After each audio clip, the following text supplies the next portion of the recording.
Assalamu alaikum, my dear students. Today I will teach you how to write the answering questions. অর্থাৎ কিভাবে তুমি প্রশ্নের উত্তর লিখবে সেই বিষয়গুলো আমি আজকে আলোচনা করব।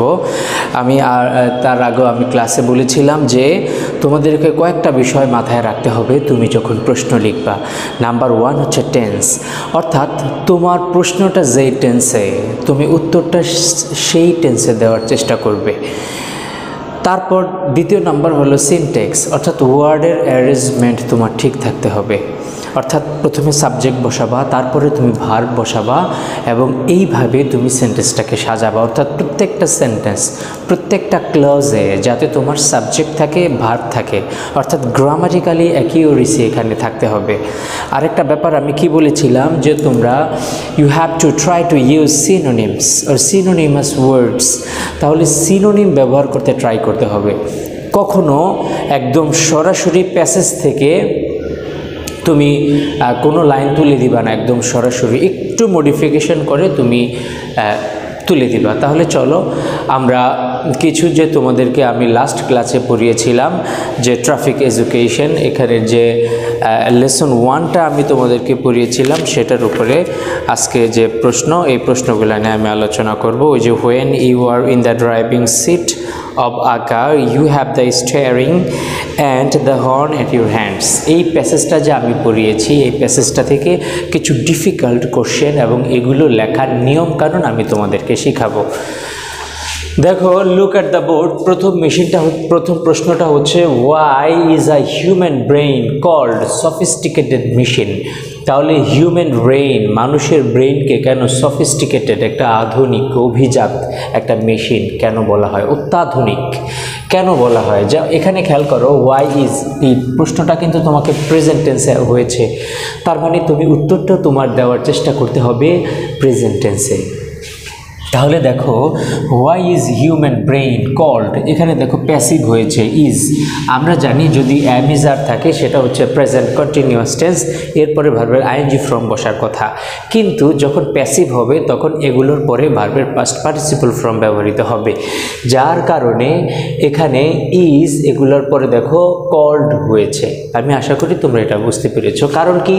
কারণ মানুষের ব্রেনকে কেন বলা হয়, তাহলে এই জন্য কেন বলা হয়, মানে যদি করা হয় এই ধরনের যদি উল্লেখ থাকে, কে বলে এটা কিন্তু বলা নাই, যে বলা হয়, তাহলে এটা উল্লেখ আছে যার কারণে এটা প্যাসিভ।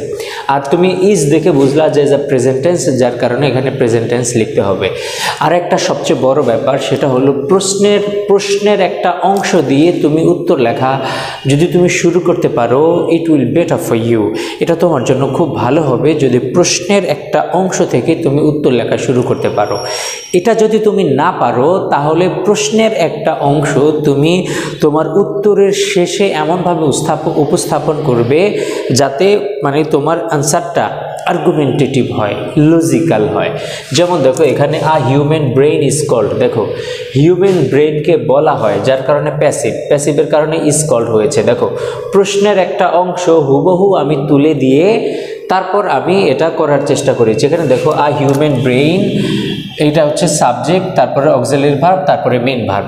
তাহলে a human brain is called কেন হয়েছে? প্যাসিভের কারণে কল্ড হয়েছে। তাহলে দেখো প্রথম সেন্টেন্সটা কিন্তু প্রশ্ন থেকে আমি শুরু করেছি যে মানুষের ব্রেইনকে বলা হয় সফিস্টিকেটেড মেশিন, একটি অত্যাধুনিক মেশিন। কেন বলা হয়? ওই যে বিকজ। তাহলে বিকজের পর আরেকটা ক্লজ, দেখো এখানে কিন্তু সাবজেক্ট আছে, ভার্ব আছে। বিকজের পরে এখানে তুমি যেহেতু প্রেজেন্ট ইনডেফিনিট দিয়েছো, প্রেজেন্ট টেন্স দিয়েছো, ওই পাশে তোমাকে প্রেজেন্ট টেন্স ব্যবহার করতে হবে।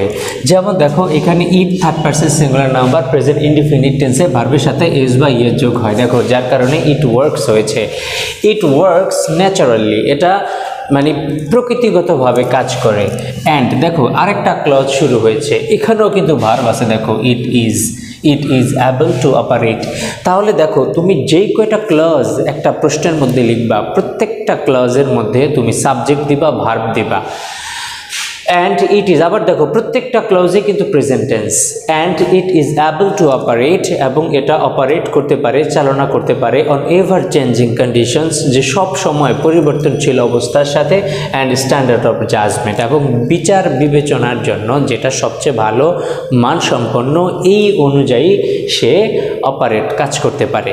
তাহলে এজন্য বলা হয় হিউম্যান ব্রেইনকে সফিস্টিকেটেড বলা হয়। তাহলে শোনো এখানে কেন বলা হয়, কেন আমি বলে দিয়েছি যে হিউম্যান ব্রেইন হচ্ছে মানে প্রকৃতিগতভাবে কাজ করে এবং এটা সব সময় পরিবর্তনশীল অবস্থা এবং বিচার বুদ্ধির বাস্তব সম্পন্ন মান অনুযায়ী, ভালো মান অনুযায়ী এটা কাজ করতে পারে, যার কারণে এটাকে বলা হয় সফিস্টিকেটেড মেশিন।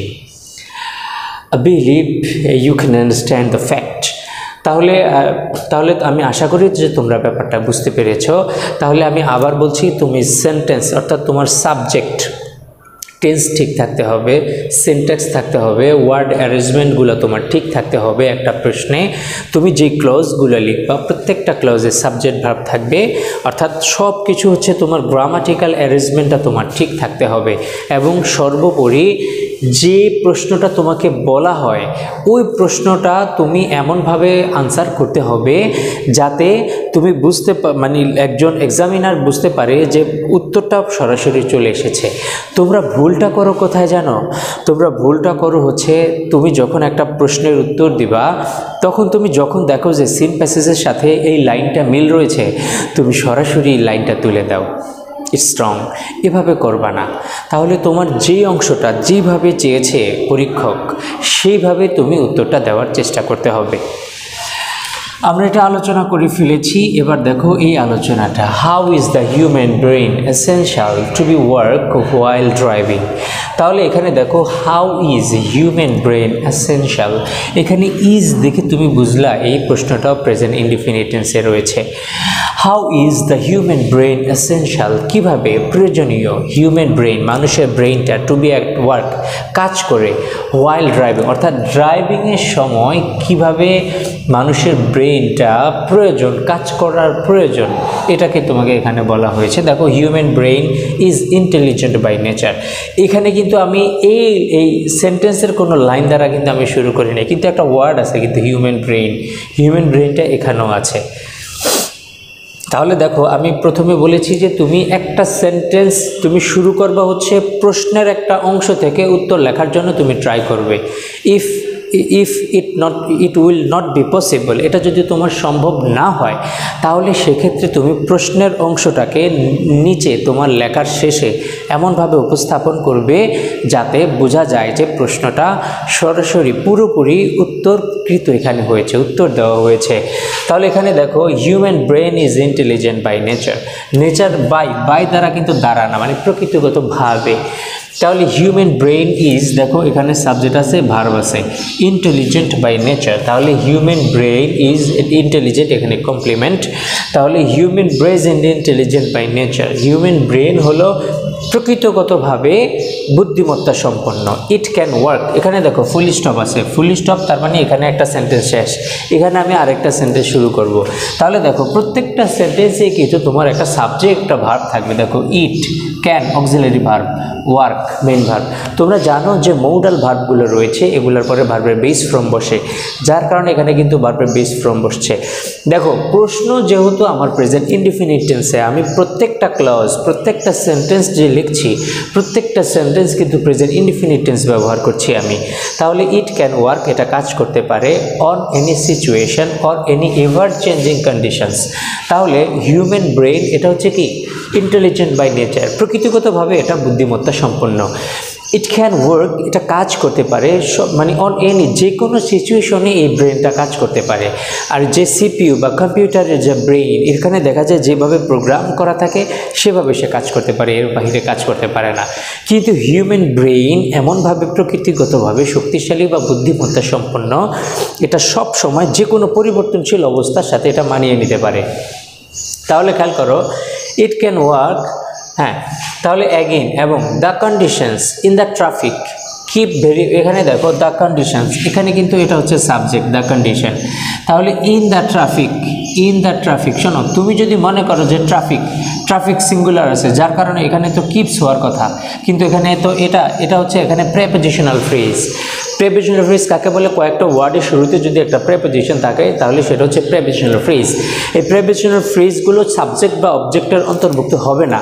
এখানে সাবজেক্টটা হচ্ছে দ্য কন্ডিশনস। দেখো কন্ডিশনসটা প্লুরাল, যার কারণে কিন্তু এখানে ভাবটা এভাবে বসছে। কিন্তু যদি ট্রাফিক যদি সাবজেক্ট হতো তাহলে কিন্তু এখানে কিপস হতো। তোমরা জানো যে প্রেজেন্ট ইনডিফিনিট টেন্সে সাবজেক্টের সাথে থার্ড পারসন সিঙ্গুলার নাম্বার যদি সাবজেক্ট হয় সেক্ষেত্রে ভার্বের সাথে এস বা ইয়ের যোগ হয়। কিন্তু এখানে দ্য কন্ডিশন যেহেতু প্লুরাল হয়েছে, যার কারণে তাহলে আমি আবার বলি যে প্রেপোজিশনাল ফ্রেজ এগুলো সাবজেক্ট বা অবজেক্টের অন্তর্ভুক্ত হবে না, যার কারণে দ্য কন্ডিশনস কিপ ভেরিয়েবলি চেঞ্জিং, অর্থাৎ সর্বদা, ভেরিয়েবলি মানে অলওয়েজ, এটা সর্বদা পরিবর্তনশীল। এখানে দেখো তাহলে কিপ ভেরিয়েবলি চেঞ্জিং, একটা সেন্টেন্সে দুইটা ভার্ব আসছে, যার কারণে পরের ভাবটা আইএনজি ফর্ম হয়েছে, এটাকে জেরান্ড বলা হয়। সো টু অ্যাডজাস্ট, এখানে ডিটা উচ্চারণ হবে না, অ্যাডজাস্ট উচ্চারণ হবে এখানে অ্যাডজাস্ট। আবার অ্যাডজেক্টিভ, এখানেও ডি উচ্চারণ হবে না। ওয়েডনেসডে, এখানেও ডি উচ্চারণ হবে না। তাহলে দেখো two adjust with this ever changing traffic conditions, এখানে দেখো কন্ডিশনস প্লুরাল রয়েছে, যার কারণে এখানে দিস বসেছে। আমরা জানি প্রেজেন্ট টেন্সে এগুলাকে বলা হয় ডেমনস্ট্রেটিভ প্রোনাউন। এই ডেমনস্ট্রেটিভ প্রোনাউনগুলো যখন প্লুরাল বসবে তখন এরপরে যে নাউনটা বসবে এই নাউনটা অবশ্যই প্লুরাল হতে হবে, যার কারণে এখানে দেখো এভার চেঞ্জিং ট্রাফিক কন্ডিশন, এই ডেমনস্ট্রেটিভগুলোর পরে এখানে দুইটা ওয়ার্ড রয়েছে, তাহলে এখানে এটা অ্যাডজেক্টিভ, এটাও অ্যাডজেক্টিভের কাজ করেছে। কারণ condition ever changing condition, traffic condition, যার কারণে এই যে দুইটা ওয়ার্ড সে হচ্ছে কন্ডিশনকে কোয়ালিফাই করেছে, যার কারণে এটাও অ্যাডজেক্টিভ, এটাও অ্যাডজেক্টিভ, এখানে দুইটা ওয়ার্ড মিলে একটা অ্যাডজেক্টিভ হয়েছে, যার কারণে এটা হচ্ছে এখানে compound adjective. Traffic conditions, human brain must be at work, human ব্রেইনকে অবশ্যই কাজ করতে হয় হোয়াইল ড্রাইভিং। তাহলে দেখো আমি কিন্তু উত্তরটা এখানে দিয়েছি যে to adjust with this ever changing traffic condition, traffic কন্ডিশনের সাথে সবসময় পরিবর্তনশীল হওয়ার কারণে human brain must be at work while ড্রাইভিংয়ের সময় হিউম্যান ব্রেইনকে কাজ করতে হয়। দেখো মাস্টের পর বি আছে, আর হোয়াইলের পর যদি কোনো ভার্ব আসে ভার্বটার আইএনজি ফর্ম হয়। তাহলে দেখো আমি কিন্তু এই সবগুলো সেন্টেন্স এবং ক্লজ আমি কিন্তু প্রেজেন্ট টেন্সে লিখেছি। এবার দেখো এই প্রশ্নটার দিকে খেয়াল করো, a human brain cannot be replaced, এখানে দেখো ক্যানট, কুড নট, এটা কিন্তু সবসময় এক শব্দ, এটা কিন্তু ভিন্ন শব্দ না। আর মোরাল ভার্বের পরে যদি অতিরিক্ত বি আসে তাহলে ভার্বের পাস্ট পার্টিসিপল ফর্ম ব্যবহৃত হয়। এখানে দেখো বলা হয়েছে a human brain cannot be replaced with a CPU, একটা সেন্ট্রাল প্রসেসিং ইউনিট, কম্পিউটারের যে সিপিইউ দ্বারা হিউম্যান ব্রেইন এটা রিপ্লেসড করা ক্যানট বি, এটাকে রিপ্লেসড করা যাবে না। বলছে যে ডু ইউ অ্যাগ্রি, তুমি কি অ্যাগ্রি? যদি থাকো অ্যাগ্রি কেন, আর যদি অ্যাগ্রি না থাকো তাহলেও কেন সেটা ব্যাখ্যা করতে হবে।